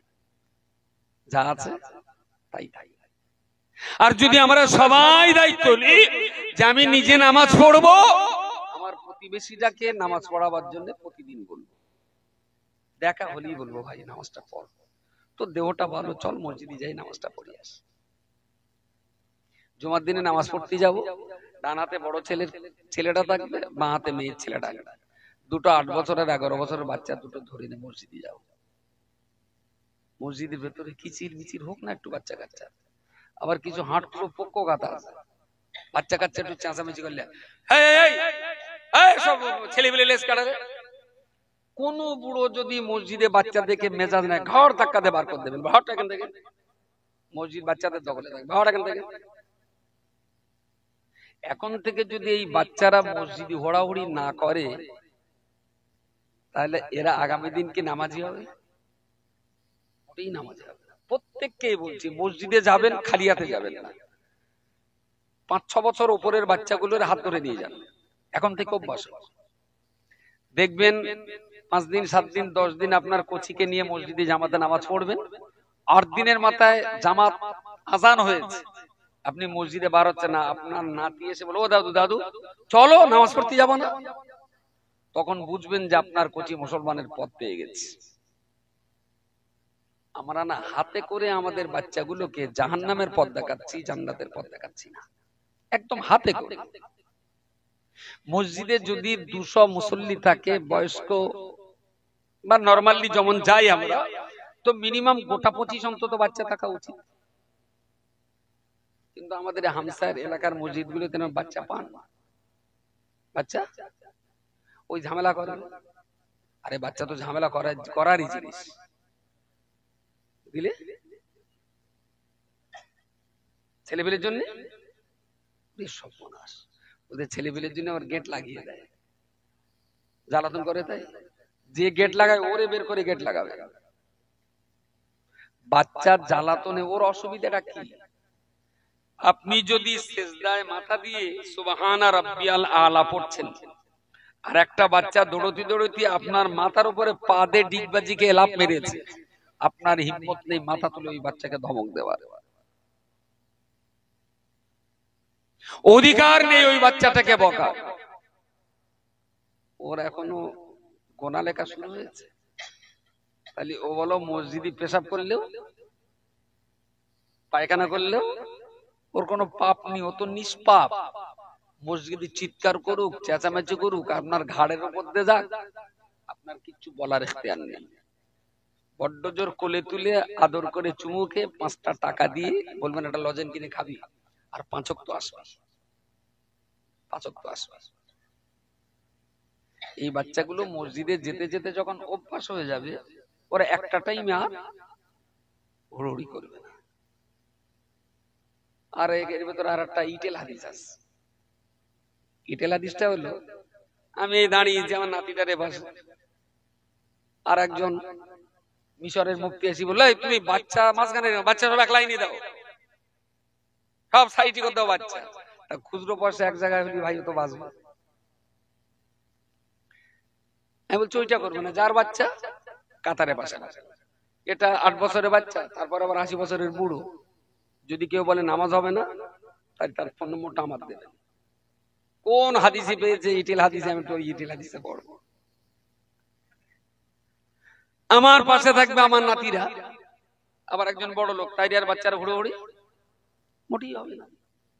বাচ্চা দিয়ে মসজিদ ভরে ফেলুন, দেখবেন আপনার জীবনের শেষ প্রান্তে দেখবেন এই বাচ্চাগুলো 12 বছর 14 বছরে মাশাআল্লাহ 5 ওয়াক্ত নামাজি হয়ে গেছে। আমরা হাতে করি তো আমাদের সমাজটাকে সর্বনাশ করছি। প্রিয় শ্রোতা মণ্ডলী, মনে রাখুন আল্লাহ নবী মুহাম্মদুর রাসূলুল্লাহ সাল্লাল্লাহু আলাইহি ওয়াসাল্লাম তিনি যখন নামাজ পড়তেন, দুইটা নাতি হাসান হোসেন কখনো পিঠির উপরে কখনো কোলে, সিজদায় গেলে কখনো পিঠির উপরে তারা বসে পড়ত। রাসূল পাক সাল্লাল্লাহু আলাইহি ওয়াসাল্লাম মিনিটের পর মিনিট সিজদায় মাথা দিয়ে সুবহান রাব্বিয়াল আলা পড়তে থাকতেন। না জানি পিঠের বাচ্চাটা পড়ে যাবে, তাই ওরা পিঠির উপরে থাকাকালীন হঠাৎ করে উনি কখনো মাথা তুলতেন নাতি পিঠির উপরে, তথাপিও রাসূলুল্লাহ সিজদা থেকে মাথা তুলছেন না। তাহলে নামাজি অবস্থায় বাচ্চা মানুষ এতটা জ্বালিয়েছে, তবুও রাসূলুল্লাহ তার বকেননি। আর এই কোচিগুলো ক্লাবে যায়নি, পার্টি অফিসে যায়নি, যাত্রার মাঠে যায়নি, খেলার মাঠে যায়নি, ওরা আল্লাহর রহমতে মসজিদে গেছে। আপনি এমন ব্যবহারটা করুন, তারা যেন আবার আসে। আবার কিছু কিছু হয়তো একটা ছেলে বিরাট বকছিল, কারণ যে কোনো কারণেই হোক ওর ভালো লেগেছে, মসজিদে গেছে, একটু সকাল সকাল গিয়ে প্রথম কাতারে জায়গায়, কারণ ওই জায়গাটা একটা হাজি সাহেব বসে, এই তুই আবার মুসল্লি হলি, একবার মুসল্লি হতে হতে ফার্স্ট কাতারে চলে আসলি, সে ফেদার পরের দিন মসজিদে যায়। কিছু নামাজি আছে এত বড় পাকা শয়তান যে ছোকরা বাচ্চা কাচ্চাগুলো যে নামাজি হবে, ওই জালিমালগুলোর জন্য হতে পারে না। আরে সে বদমায়েশ, সে গুটকাখোর, সে চুল্লুখোর, সে গাঁজাখোর, যাই হোক না কেন, সে তো গেছে আল্লাহর রহমতে মসজিদে। তুই আরো আদর কর, আরো যত্ন কর, আরো ভালোবাসা দে, তোর ভালোবাসার টানে সে যেন আবার যায়। ওদের এত বকা আর এত টিটকারি কাটবে, ও মনে কর যে গাঁজার কলকে যা দিচ্ছিল তাই তাই। সমাজটাকে না তিল তিল করে আমরা খানিকটা সর্বনাশ করছি, হাতে করে সর্বনাশ করছি। কোন একটা বইতে পড়েছিলাম কি কোন একজন জ্ঞানী মানুষের কাছে শুনেছিলাম, ঠিক আমার মনে নেই। একজন ব্যক্তি সে ব্যবসা বাণিজ্যের লস খেয়ে নেশা করে যাচ্ছে, প্রচন্ড এখন নেশা করে থাকে, চিন্তা দূর করার জন্য মনে শান্তি নেই। একদিন কোন কারণে একজনের কাছে যেয়ে পড়েছে, তা তিনি বললেন, শোনো তোমার মনে শান্তি নেই তো, আমি তোমার কোরআনের একটা আয়াত উপহার দিচ্ছি, একটু মেনে চলো। তাহলে বলুন। বললেন আল্লাহ বলেছেন, আল্লাহ বিযিকরিল্লাহি তাতমাইন্নুল কুলুব। সুবহানাল্লাহ বলেন, সবাই মিলে বলেন সুবহানাল্লাহ।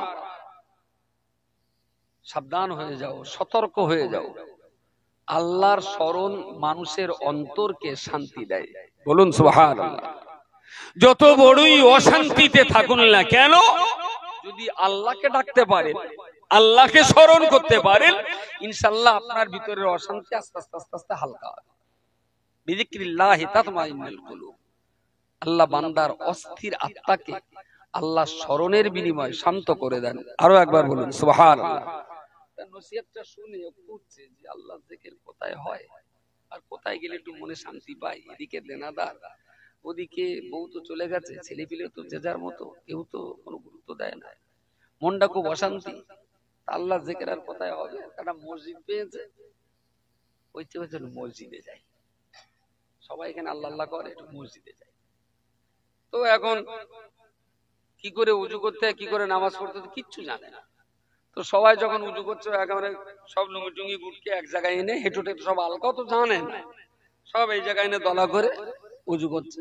ইমাম সাহেব যা বলছেন, কোথায় শালা গান্ডু উজু করতে এসে হেঁটো কাপড় সব পুরোতের উপরে গুছকে, ভালো। ইমাম সাহেব ইমাম জায়গায় চলে গেছে। মসজিদে যে নামাজের সময় নিয়ত করে এর একটু দেখে রুকুতে যায়, আবার রুকুতে মাথা তুলে ও যখন সেজদা দেয়, তার মানে লোকের দেখে দেখে ওর কারবার। জীবনে তো সব কাজ করিনি। এখন ইমাম সাহেব দেখেছে যে এইসব জিনিস মসজিদে আসে, যথারীতি নামাজ, ও নামাজ পড়ে বসে রয়েছে, সবাই আবার উঠেছে, ও উঠেছে। ইমাম সাহেব দেখে তো মাথায় রক্ত উঠে গেছে। কিছু পারো না নামাজ কালাম, তুমি কেডা তোমার মসজিদে আসতে বলেছে? খুব ধমক দিয়েছে। টেনশন যা ছিল ইমামের ধামকানিতে, তার টেনশন আর আস্তে আস্তে মাথা নিচু করে মুন্ডা কালো করে বাইরে আসছে। লোকটা বললো যে জিকিরের মজলিসে গেলে কল্প শান্তি হয়, কিন্তু অশান্তি আরো বেড়ে গেছে। যাবো কোথায়? গাড়ি দুটে একবারে চলে গেল হোটেলে।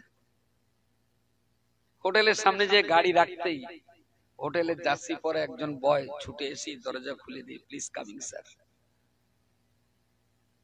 এক পা নিচে হাতটা ধরে বললো, স্যার বলুন আপনাকে কি সেবা করতে পারে? চলুন। ধরে এনে টেবিলে বসে, একটু জল খাবেন? ঠান্ডা খাবেন নাকি নরমাল খাবেন? দিল। স্যার একটু চা বিস্কুট, পরোটা, ডিম আছে টোস্ট করা। লোকটা বলছেন, কেতাবওয়ালা যিনি লিখছেন তিনি বলছেন, আহারে এই মাতালটা যে ব্যবহার পাওয়া উচিত ছিল মসজিদের ইমামের কাছ থেকে, সেই ব্যবহারটা আজ পাচ্ছে হোটেলের নোংরা জায়গার খেদমতকারী বয়ের কাছ থেকে। ইমাম সাহেবটা যদি ওই মাতালটার ধরে হোটেলের বয়টা যে ব্যবহার করেছে, এই ব্যবহারটা যদি ইমাম করতেন, বলেন বলেন, ওর দেহের অর্ধেক চিন্তা দূর হয়ে যেত, ইমামের জন্য পাগল হয়ে যেত। ইমামের কাছে বসতেন, ধীরে ধীরে ধীরে ধীরে সংস্পর্শে এসে হেদায়েতের আলোয় তার অন্তরটাও আলোকিত হতো। খুবই দুর্ভাগ্য আমাদের, শুধু কেতাবপত্র পড়লেই ইমাম হওয়া যায় না, তার জন্য ট্রেনিং নিতে হয়, কিছু ট্রেনিংও নিতে হয়।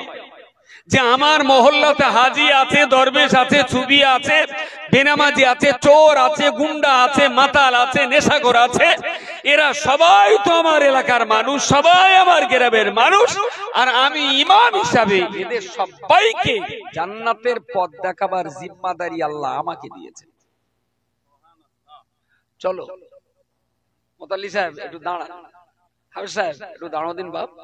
মোতাল্লিটা নিয়ে, হাফেজটা নিয়ে, গ্রামের মেম্বারটা নিয়ে, দুটো মৌল সাহেব নিয়ে, একটা হাজি সাহেব নিয়ে চলো দিন আজ একটু রফিক মাতালের বাড়ি যাই।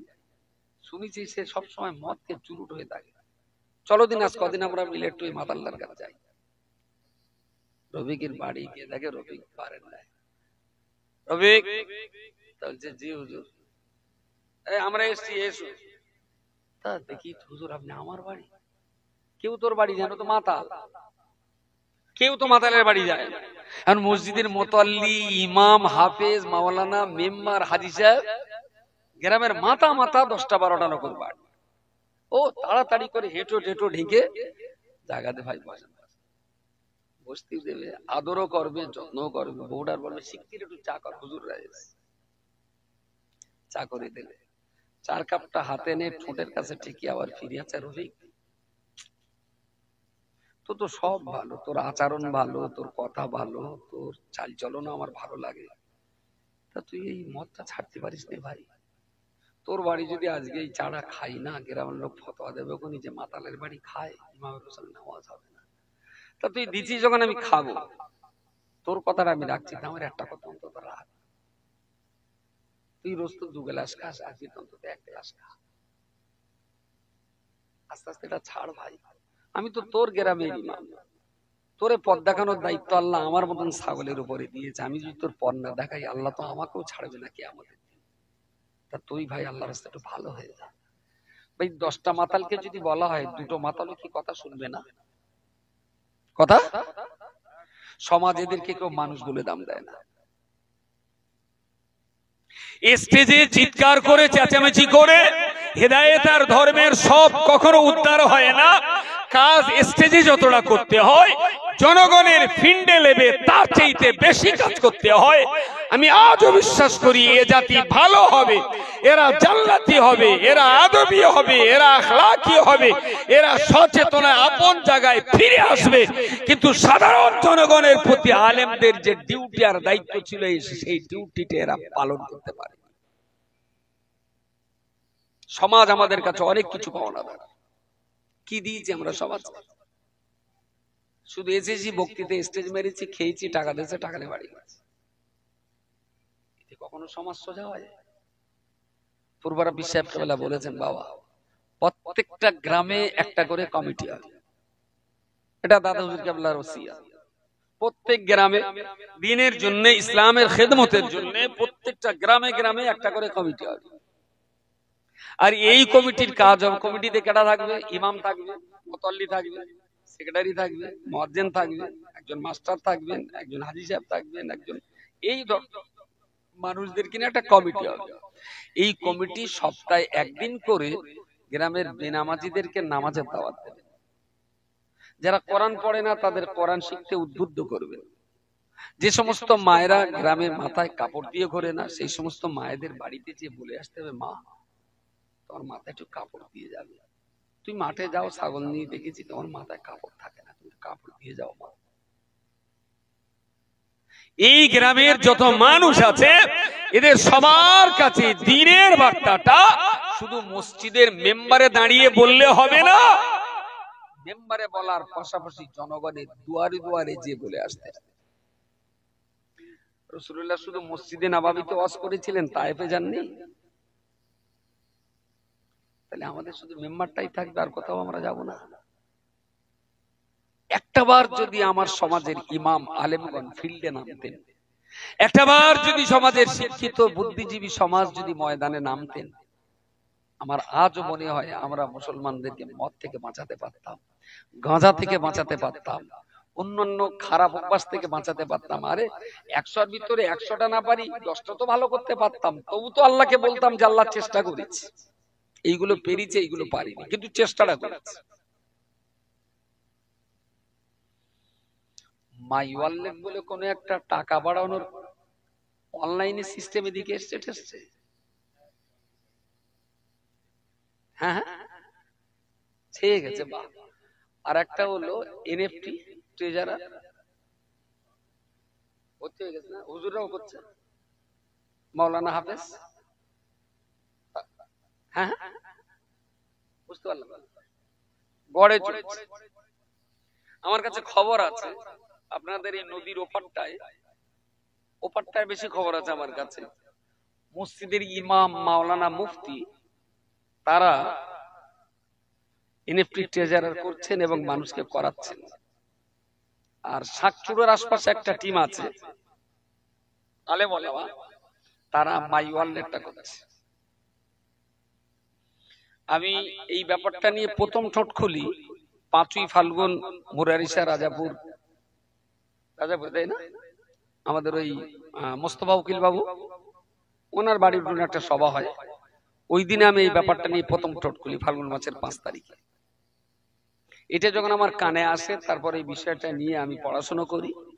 ওই বিষয়টা নিয়ে আমাদের এখানকার পুলিশ, তাদের আমি দৃষ্টিগোচরে আনি।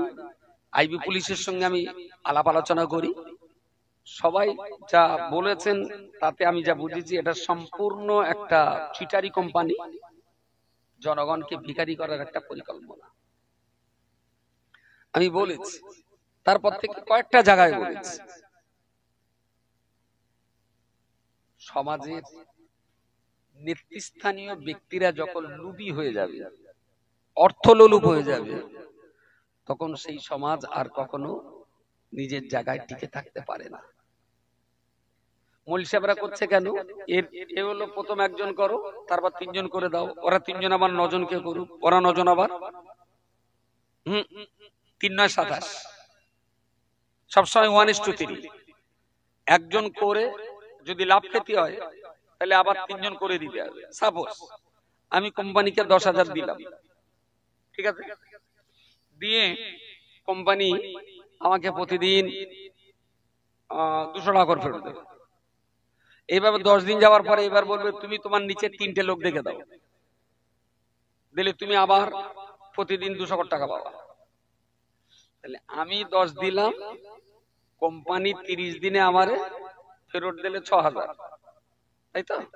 200 করে 6000 ফেরত দিলে 30 দিনে, তাহলে আমি কোম্পানিকে দিয়েছি কত? 10।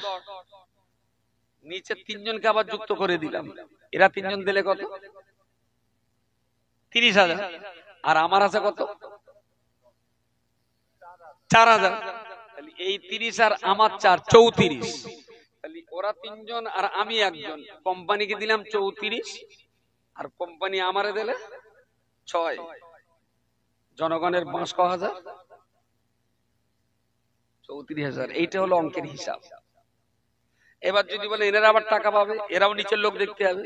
এরা যখন আবার কোম্পানির কাছ থেকে টাকা পাবে, এদের নিচে 3 3কে 9 জন দেবে, এরা 9 জন আবার কোম্পানিকে দেবে 9 10 কে 90,000। এরা 3 জন দেবে, 3 জন করে দেখেছে 3 3কে 9 জন, এই 9 জন কোম্পানিকে দিলে 90,000। এরা 3 জনে পেল 3 4 12,000। কোম্পানি পেল 90, পাবলিক পেল 12। পাবলিকের মাস গেল কত বলেন বলেন? এই অঙ্কটা মৌলভী সাহেবদের মাথায় যাচ্ছে না? যাচ্ছে। মৌলভী সাহেবরা করেছে এই জন্যই, পিছনের মুক্তাদিরা গড়ে করছে, আর মৌলভী সাহেবের লাভ হচ্ছে বল, প্রত্যেকের কমিশন মৌলভী সাহেব পাচ্ছে। কিন্তু নিচে যখন আর লোক খুঁজে পাবে না, তখন নিচের লোক, আমি তখন কোটি টাকার মালিক হয়ে যাব, এরাই তখন আমার কলার ধরে বলবো আমার টাকাটা ফেলে দেয়, কথা বল। এতে এক ভিখারি হতে হবে, আর এক যারা প্রথম স্তরে এসেছে এরা টাকার মালিক হবে, কিন্তু নিচের ভিখারিদের ঠেলায় ওদের গ্রাম থেকে পালাতে হবে। আপনি লিখে রাখুন, হাসনাবাদ নদীর ওপারের অনেকগুলো মাওলানার ইমামতির থেকে পালিয়ে দিল্লি বোম্বে বাকি জীবন কাটাতে হবে। ওরা দেশে কাটাতে পারবে না, যে পরিমাণ টাকা জনগণের কাছ থেকে নিয়ে কোম্পানির ঘরে তুলে দিয়েছে। এবং এ কোম্পানি বন্ধ হতেই হবে, কখনই চলতে পারে। মানুষকে ভিখারি বানাবার ষড়যন্ত্র। আমার বিরাট ভালো লাগবে এর ভেতরে কোনো একটা মদ্দা ছেলে যদি দাঁড়িয়ে বলে হুজুর আমি করেছি, না চোখ মুখ দেখে মনে হচ্ছে একটা করেছে।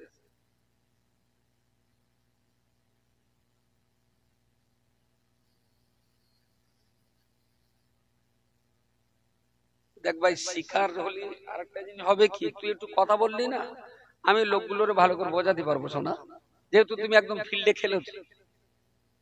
একজন বলো যে আমি করেছি হুজুর, ভুল করে জানতাম না, লোকে বলেছিল করে ফেলেছি, আমি অন্তত বাঁচার পথটা বলে দেবো। তো কোনো ভাই আছে? হ্যাঁ আছে, কিন্তু বলবে না।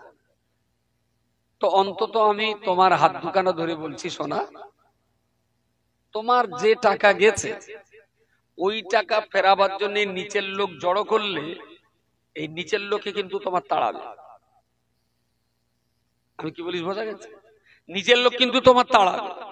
তার চাইতে তোমার 2-4 হাজার যা বাঁশ গেছে ওই পর্যন্ত দে, তুই ভাই ফিরে আয়, আল্লাহর রাস্তায় খেটে খা। না, সারদা নারদা আলাদা জিনিস। সারদা নারদা টাকা নিয়েছিল, চিট করে নয়, সে টাকা নেতাকে তারা ভাগ করে খেয়েছে। আর এটা পুরো চিট কোম্পানি, তো পুরো চিটেরই কোম্পানি। সারদা নারদার হিসাব পরিষ্কার ছিল, কে কত টাকা দিয়েছে না দিয়েছে, তার ইন্টারেস্টের টাকা এদের ফেরত দেওয়ার কথা, কিন্তু নেতাকে তারা মেরে খেয়েছে বলে কোম্পানি আর এদের দিতে পারি। এটা তো পুরোপুরি একটা চিটারি কোম্পানি। এইরকম কোম্পানি 20-50টা সোশ্যাল মিডিয়ায় চলছে, এবং এনএফটি ট্রেজারার এবং আর এটা বিভিন্ন এলাকায় বন্ধ হয়ে গেছে। তার মানে কোম্পানির ঘরে টাকা যেতে যেতে যেই দেখবে টাকা কম আসছে, কিচ্ছু না তো, ওরা পাসওয়ার্ডটা লক করে দেবে, আপনি সকালে উঠে সফটওয়্যার খুলবেন, দেখবেন আপনার অ্যাপস আর খুলছে না। তার মানে হাতে হারকেল। আপনার কাছে মাইক না, আপনারা বলেন হাতে হারকেল, পাবলিক জানে সব। এখনো বলছি যা গেছে পিছিয়ে এসো শোনা। এই মোবাইলটার দাম মার্কেট প্রাইস 10,000। হঠাৎ করে একটা ছেলে হাইফাই করে ছুটেছে, বলতে হুজুর 10,000 টাকার ফোন মাত্র 3,000 টাকায় দেবো, ফোনটা নেন। সস্তা না? 10-এর মাল তিনি দিচ্ছে মানে সস্তা। এই সস্তায় দিচ্ছে মানে মালটা কি ভালো আছে বলে মনে করছেন? হয় এর ইন্টারনাল প্রবলেম আছে, না হলে চুরি করা মাল। যেখানে 8 ঘন্টা খেটে আমাদের দেশে 500 টাকা রোজগার হয়, সেখানে 1 মিনিট খেটে 500 টাকা রোজগার। আপনি ভাবলেন কি করে যেটা সহজ পথ? আচ্ছা একটা জিনিস কোন আমার ভাই বলে, একটা জিনিস অন্তত বলো, তোমার বলতে হবে না যে তুমি করেছো। আচ্ছা এই লাইনে ওই ছবি কিনে ছবি বেচা, এরকম কিছু আছে?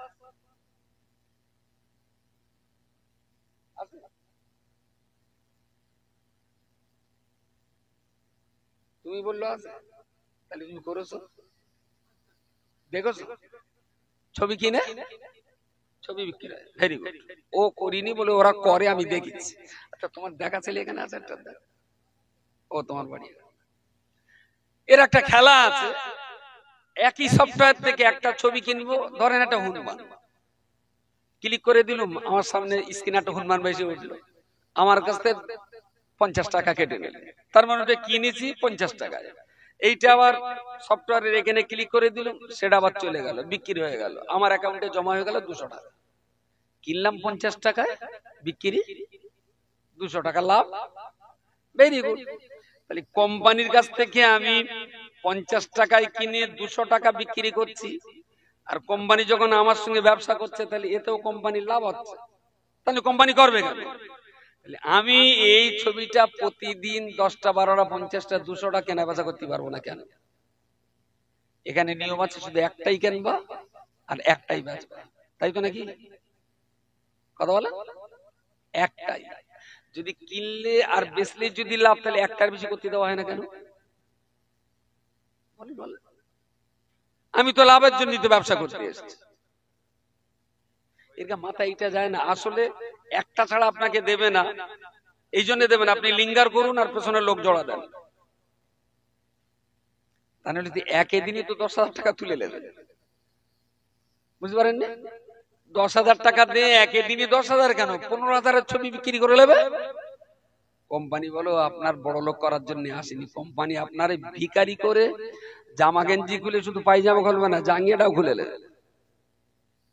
এখনো যাদের মান সম্মান আছে ভাই, ওই পর্যন্ত রেখে ঠান্ডা হও, আর যেন এক কদম এদিকে আগে বাড়ার চেষ্টা করো না। আমার এই ছোট্ট কথায় যে কটা কথা বলেছি, 1 নম্বরে বলেছি আপনি আর আপনার পরিবারকে কোরআন শিখতেই হবে, এটা চেষ্টা করুন। 2 নম্বরে বলেছি মুসলিম মহল্লার প্রত্যেকটা মহল্লাতে একটা করে কমিটি থাকা দরকার, যে কমিটি আমার মহল্লার মানুষকে ভালো পথের দিকে ডাকবে, খারাপ পথের ব্যাপারে মানুষকে সতর্ক করবে। দেখুন আমার হাতে অস্ত্র নেই, লাঠি নেই, মারপিট করতে পারবো না, গালি দিতে পারবো না, ধমকাতে পারবো না, গ্রাম থেকে বার করে দিতে পারবো না, শুধু আছে মিষ্টি ব্যবহার, একটু ভালো ব্যবহার আর 2টো মিষ্টি কথা। এইগুলো যদি আমরা আমাদের গ্রামবাসীকে দিতে পারি, দেখবেন ধীরে ধীরে ধীরে ধীরে মানুষ কিন্তু আপনার কাছে আসবে। আমি মারামারি, গালিগালাজ, ধমকানি, হুমকি কিচ্ছু দিতে বলছি না, মিষ্টি মধুর ভাষায় মানুষদেরকে একটু দিনের পথের দিকে আপনাকে ডাকতে বলছি। আপনি চেষ্টা করুন, আপনার চেষ্টায় নিঃসন্দেহে আল্লাহ ফল দেবেন। গ্রামের নামাজি, হাজি সাহেব, কোরআন জাননেওয়ালা, ইমাম সাহেব, মুয়াজ্জিন সাহেব, এরকম 5-7 জন মিলে একটা কমিটি করুন, কাজ করুন, ফিল্ডে নেবে, মানুষের দুয়ারে দুয়ারে ঘুরে। আপনাকে হেদায়েতের জন্য দিল্লি, হিল্লি, রাজস্থান, পাকিস্তানে যেতে হবে না, আপনি আপনার গ্রামটাকে নিয়ে সামলান, আমি আমার গ্রামটাকে সামলাই, তাহলে ধীরে ধীরে ধীরে ধীরে আমরা সবাই একটা ভালো জায়গায় পৌঁছাতে পারবো ইনশাআল্লাহ।